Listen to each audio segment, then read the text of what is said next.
Shalom Aleichem, Kafirin, Bapak Ibu, Saudara-saudara, Sobat-sobat dimanapun Anda berada. Selamat datang dalam program acara Papua Milik Yahweh. Salam penginjilan. Sobat-sobat yang terkasih, setiap tahun dalam perayaan Shavuot, ada satu kitab yang paling rutin dibacakan, yaitu Kitab Rut. Dulu waktu saya belum bergabung untuk ke Akar Ibrani, belum menyembah Elohim Israel, belum belajar ke Sion Yerusalem, saya menganggap kitab Rut hanya cuma cerita kisah Naomi dengan suaminya Elimelek, kedua anaknya, kedua menantunya, dari bagaimana kisah mereka pergi sampai dengan mereka kembali ke Bethlehem, lalu menikmati kehidupan seperti yang digambarkan, diceritakan. Tapi ketika saya berakar ke Ibrani, baru saya mulai temukan, saya mulai gali kenapa kitab Rut ini harus rutin dibacakan saat perayaan Shavuot yang dikenal dengan perayaan turunnya Torah. Lalu pada zaman Yesua datang, Ruach Kodes itu dicurahkan tepat pada perayaan Shavuot atau perayaan turunnya Torah. Lalu saya mulai paham bagian firman Tuhan ini. Dan itu sebabnya saya ingin bagikan secara singkat untuk menguatkan Bapak Ibu, Saudara, Sobat-sobat, lebih khusus bagi saudara yang sudah berakar ke Ibrani. Kenapa? Karena hari-hari ini ada banyak sekali orang menentang kita, menantang kita, mengejek kita, mengucilkan kita. Bahkan saudara yang mungkin ambil keputusan sungguh-sungguh menyembah Bapak Yahweh sering jadi bahan cerita di rumah, di mimbar, di kantor, di kumpulan para pencemooh. Pokoknya orang paling banyak bicara tentang kita. Tapi saya mau kasih rahasianya buat saudara yang hari-hari ini mungkin mengalami hal itu. Tidak usah takut. Tidak usah merasa dikucilkan. Tidak usah merasa kecil, tidak usah merasa tertekan. Enjoy saja. Sobat, sampai detik ini saya selalu menganggap setiap kali perkataan orang yang tidak baik untuk saya mengimani apa yang Yosef bicarakan untuk saudara-saudaranya. Kamu mereka-rekakan yang jahat kepadaku, tapi Bapa Yahweh mengubahkannya untuk aku menjadi berkat. Nah, seperti itulah. Tidak usah masukkan setiap perkataan orang dalam hati saudara. Akan membuat saudara sakit, saudara berkecil, dan mungkin akan membuat saudara berbalik kepada ilah yang lama, kehidupan yang lama, kehidupan penyembahan yang lama. Nah, kitab Rut akan menceritakan bagaimana sikap Rut dan Naomi dalam menghadapi masa-masa sukar bersamaan sampai dengan masa-masa panen berkat yang berkelimpahan. Nah, Bapak Ibu Sobat, dari 4 pasal ini, pasal yang pertama bercerita tentang riwayat kehidupan keluarga Naomi, juga Naomi dan kedua menantunya, dan kesetiaan Rut. Dari sini kita bisa melihat bahwa Naomi bukan seorang yang biasa. Menurut beberapa midras yang saya baca dari para rabi, para hakam, mengajarkan bahwa Naomi dengan suaminya Elimelek bukan orang biasa. Mereka orang yang sangat diberkati di Bethlehem saat itu. Dan menurut Midras itu mencatat bahwa mereka diberkati, kekayaan mereka itu sebenarnya mencukupi 10 tahun masa kelaparan yang Bapa Yahweh izinkan terjadi di kota Bethlehem. Bethlehem, rumah roti. Kadang-kala memang sehebat apapun kita, sekuat apapun kita, mungkin kita sudah percaya Bapa Yahweh, tapi kadang kita perlu diuji untuk melihat seberapa setianya kita kepada Bapa Yahweh. Nah, tapi cerita kisah ini yang saya baca dari beberapa midras yang mencatat kehidupan ini, catat bahwa mereka diberkati, tetapi mereka tidak mampu berhadapan dengan orang-orang yang berdatangan setiap hari untuk meminta makanan dari mereka. Sehingga akhirnya mereka harus pergi dengan berkelimpahan harta, seperti yang Naomi bilang, jangan panggil aku Mara, panggil aku Naomi, sebab aku pergi berkelimpahan, tapi aku pulang dengan tangan kosong, tangan hampa. Artinya bahwa akhirnya mereka ambil keputusan dengan kekayaan yang begitu banyak, mereka pergi ke kota yang sebenarnya tidak boleh mereka pergi, yaitu tanah Moab, tanah penyembahan berhala, tanah yang dilarang oleh Bapa Yahweh untuk tidak boleh bangsa Israel membangun hubungan dengan mereka. Nah, konsekuensi akibat dari suami istri ini Elimelek dan istrinya Naomi serta 2 anaknya ini mengambil keputusan untuk pergi ke Moab, itu membuat sehingga akhirnya Elimelek harus mati di sana, 2 anaknya Mahlon Kilion harus mati di sana selama 10 tahun mereka ada di sana. Nah, saudaraku yang terkasih, dari kisah ini saya ingin bagikan hal yang luar biasa. Naomi mempunyai dua orang menantu, Orpa dan Ruth, yang kawin dengan dua anak laki-lakinya. Saya pikir Naomi dan Elimelek serta dua anaknya bukan orang biasa. Mereka orang yang memelihara Torah, mereka orang yang kenal betul siapa Elohim mereka. Mereka pasti, Ruth dan Orpa maksud saya, akan mengenal siapa Tuhan atau Elohim yang disembah oleh Naomi. Dan mereka sudah mendengar banyak hal kehebatan, kedahsyatan Elohim Israel yang disembah oleh Elimelek dan istrinya Naomi, juga kedua anaknya. Nah, punya cerita selesai dari kisah ini. Akhirnya Elimelek harus mati, Mahlon harus mati, dan tiga janda ini harus mengambil keputusan untuk bagaimana menghidupi hidup mereka. Lalu kitab ini mencatat bahwa saat Naomi mendengar bahwa Bethlehem sudah kembali memenuhi musim panen jelai, ya, akhirnya Naomi memilih mengambil keputusan untuk kembali kepada tanah asalnya, negerinya, yaitu Bethlehem, rumah roti.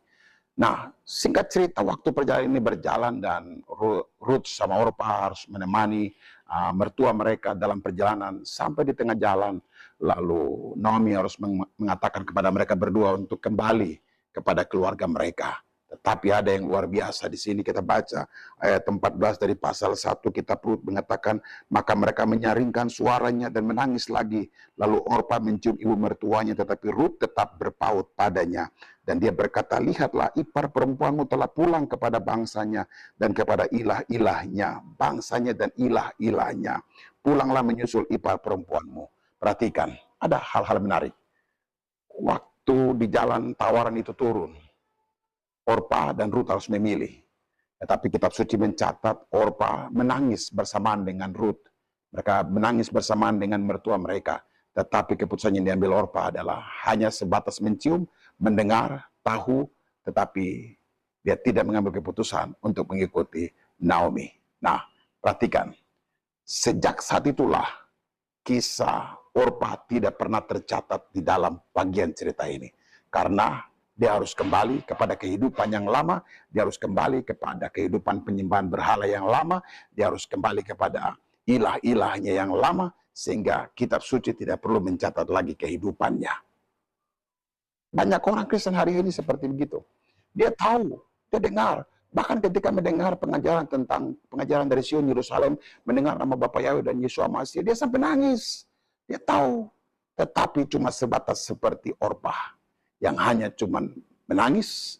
Dia tahu, dia dengar, tapi dia masih mencintai kehidupannya yang lama. Dia juga ragu, apakah nanti saya ke Bethlehem, apakah ada harapan bisa hidup di sana, apakah di sana masa depan saya terjamin, dan lain-lain. Dia ragu. Tapi beda dengan Ruth. Ayat 16 dan selanjutnya bicara tentang kesetiaan Ruth. Dan Ruth berkata, janganlah mendesak aku untuk meninggalkanmu agar pulang dari mengikutimu. Karena kemana yang kau pergi, aku akan pergi. Dan di mana yang kau tinggal, aku akan tinggal. Bangsamu adalah bangsaku, Elohimmu adalah Elohimku. Di mana yang kau mati, aku akan mati. Di sanalah aku akan dikuburkan. Ini kesetiaan yang luar biasa. Bapak Ibu, Orpa ya langsung berbalik kepada penyembahan yang lama, kepada kehidupan yang lama. Tetapi Ruth memilih memegang tangan si Naomi, wanita Yahudi ini, wanita Israel ini, untuk pergi kepada bangsanya, untuk pergi kepada Elohimnya. Bahkan dia mengatakan, bangsamu itu bangsaku. Ameki ve Elohai, Elohai. Bangsamu, bangsaku, Elohimmu, Elohimku. Keputusannya benar yang diambil oleh Ruth, yang membuat dia melihat hal-hal yang luar biasa. Nah, kita lihat pada pasal 2. Pasal 2, Ruth bertemu dengan Boas. Bapak Ibu Saudara terkasih, sobat-sobat mispakai yang Tuhan Yesus kasihi. Ya, pasal 2 membicarakan tentang Boas bertemu dengan Ruth, atau Ruth bertemu dengan Boas. Nah, Bapak Ibu Saudara, dari bagian ini saya melihat bahwa begitu Ruth memegang tangan Naomi dan mengikuti Naomi, maka dia bisa bertemu dengan Boas. Boas dalam bahasa Ibrani, Boas, Bet, Ayin, Zayin. Boas dengan kekuatan atau dalam kekuatan. Nah, Ruth tidak ketemu dengan orang yang salah. Dia sedang bertemu dengan seorang yang kuat karena Bapa Yahweh. Nah, pertemuan ini adalah pertemuan yang luar biasa.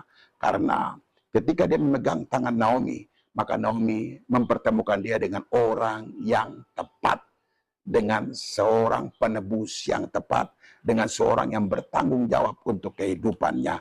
Nah, Bapak Ibu Saudara yang terkasih, satu yang menarik di sini bahwa Ruth memilih memegang tangan Naomi, perempuan Yahudi itu, sementara Orpa melepas tangan wanita Yahudi itu. Dan dia tidak akan pernah tahu kebenaran yang sebenarnya. Sementara Ruth memegang tangan wanita Yahudi itu, si Naomi, dan akhirnya dia harus bertemu dengan kebenaran yang sebenarnya. Kadang orang tahu bahwa betul kebenaran itu dari Israel. Kadang banyak orang tahu bahwa betul, ya, kita harus sabat, betul, kita harus mengenal nama Bapa Yahweh, kita harus mengenal nama Yeshua.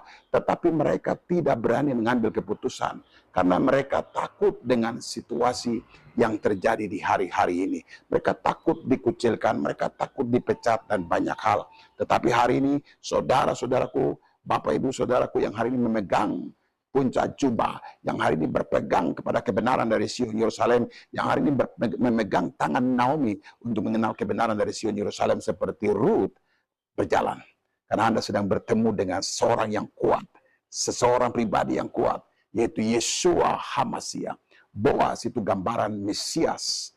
Boaz itu gambaran Mesias. Nah, perhatikan Bapak, Ibu Saudara sekalian, Naomi memberitahukan kepada Ruth bagaimana caranya mendekati Boaz. Naomi memberitahukan dengan jelas, sobat-sobat yang terkasih, untuk bertemu dengan Yeshua, kita perlu mengenal saudara-saudara sulung kita, orang Yahudi, karena hanya mereka yang paling banyak tahu bagaimana cara mendekat kita kepada Yeshua, bagaimana cara kita mendekat kepada Elohim.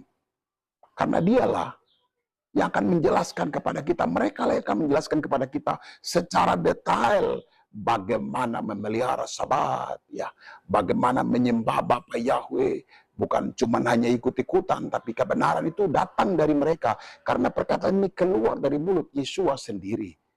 Yohanes 4 ayat 22, kamu menyembah apa yang tidak kamu kenal, kami menyembah apa yang kami kenal, karena keselamatan datang dari bangsa Yahudi. Banyak yang langsung klaim mengatakan bahwa bukan orang Yahudi yang menyelamatkan, memang benar. Tapi iman itu dari sana karena Yeshua berasal dari bangsa itu. Ibrani 7 ayat 14 juga jelas mengatakan Tuhan kita berasal dari suku Yehuda. Jadi tidak usah tawar-menawar Bapak Ibu. Mari seperti Ruth pegang tangan Naomi karena mereka akan menjelaskan bagaimana caranya Anda mendekat dengan penebus kita, Mesias kita juga yaitu Yeshua HaMashiach. Ya. Perhatikan, kalau Bapak Ibu baca pasal 2, dia akan ceritakan bagaimana cara dia mendekat. Pergilah mendekat kepada Boaz, ya, bagaimana sampai dia harus berbaring di kakinya. Itu bicara tentang bagaimana kerendahan hati, ingin datang duduk di kaki Yeshua, ingin datang mendengar kebenaran yang sebenarnya, yang selama ini kita tolak, kita tidak tahu. Betul, ya, kita semua mengenal nama Yesus. Tapi tahukah saudara bahwa dia punya nama asli dari Israel? Orang Yahudi Ortodoks menyebut Yeshua dengan Yesu. Yesu itu artinya yimak semo, yang artinya semoga namanya dihilangkan selamanya.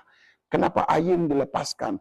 Ayin itu bicara mata. Saat engkau mengaku bahwa Yesus itu punya nama yang sebenarnya adalah Yeshua, maka matamu itu akan terbuka untuk melihat kebenaran demi kebenaran yang selama ini disembunyikan dan kita tidak pernah tahu. Haleluya. Jadi jangan tolak nama Yeshua, ya. Panggil nama Yeshua supaya mata saudara itu terbuka dengan jelas melihat kebenaran. Dan perhatikan ayat pasal yang ketiga, di sana berbicara tentang Boaz bersedia menebus Ruth, ya. Boaz ini gambaran Mesias supaya Ruth bisa masuk jadi bagian orang-orang Yahudi, supaya Ruth bisa, ya, mendapati kedamaian, mendapati hidup yang nyaman di sana, bisa mendapati seorang suami. Dia perlu seorang penebus. Dan dikatakan dengan jelas bahwa Boaz adalah seorang yang berkuasa, kaya raya. Ini bicara tentang Mesias, Yeshua, yang adalah Raja, yang adalah penebus, yang adalah Elohim. Itu sendiri akan menebus saudara dan saya. Kita tidak bisa ditebus oleh orang lain, tidak bisa ditebus oleh manusia. Hanya Bapa Yahweh besem Yeshua HaMashiach yang menjadi penebus kita satu-satunya, supaya kita menjadi mempelai wanitanya, karena dia adalah mempelai pria kita. Ya, Jadi kita lihat itu di pasal 3 bicara, dan di pasal 4 yang terakhir di sana pernikahan Boas dan Rut. Pernikahan Boas dan Rut. Bapak Ibu Saudara, hanya ketika saudara berakar keberanian, saudara akan mengerti dengan jelas siapa mempelai kita yang sebenarnya. Mempelai kita adalah Yeshua Masya. Saat kita bertemu dengannya, kita akan tahu bagaimana cara mempersiapkan diri kita untuk dia. Ya, saat kita bertemu dengan dia, kita terus duduk di kakinya, terus menyembah dia, kita mengenal dia dengan benar, kita belajar perintah-perintahnya, kita belajar dafarnya, firmannya, kita akan mengerti, dan akhirnya di pasal terakhir, di pasal 4, ya, jelas sekali di sana pernikahan Boas dan Rut. Ada masanya di mana kita akan bertemu dengan Yeshua yang adalah penebus kita, yang sudah menebus bangsa Israel, sudah menebus semua orang